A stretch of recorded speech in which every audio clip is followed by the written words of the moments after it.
I wanted to talk to you about a couple of big things that you might want to think about for year end to make sure that you're maximizing your tax benefits this year.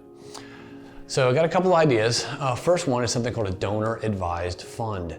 And that is a fund where you can put money that you're going to give to charity, but you don't have to give it to the charity right now. So the idea is you set up a donor advised fund, and like many of the investment companies have these.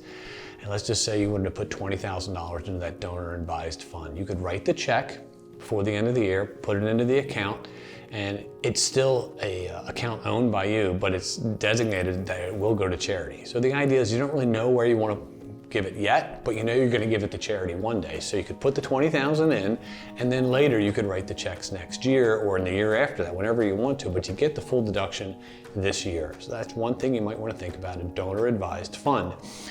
The next thing is to accelerate charitable giving.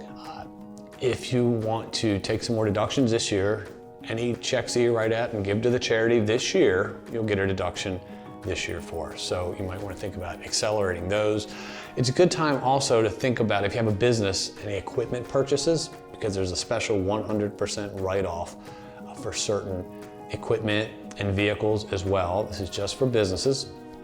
So you might want to think about it. So for instance, we just had somebody who bought a new pickup truck for like $70,000, they're going to finance it. They won't make any payments until January or February, but they're going to be able to take a big $50,000 write-off this year. This is only for businesses. It's called a Section 179 deduction, so that's something to think about as well. Also, take a look at your retirement plan to see, have you maxed out your retirement plan, whether that's a 401k or some kind of profit sharing plan. Make sure you max out the deferrals before the end of the year. Take a look at your pay stubs, and that'll give you an idea how much you've put in year to date. Now lastly, it's a good time to think about the tax efficiency of your investments. Now, these are for investments that are not in a retirement plan, but you own just in a regular taxable account.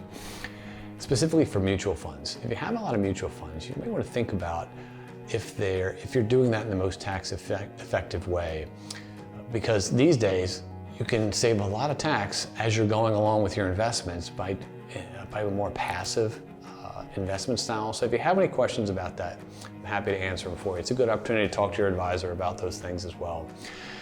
Thanks for joining me today, and I hope you have a wonderful holiday season.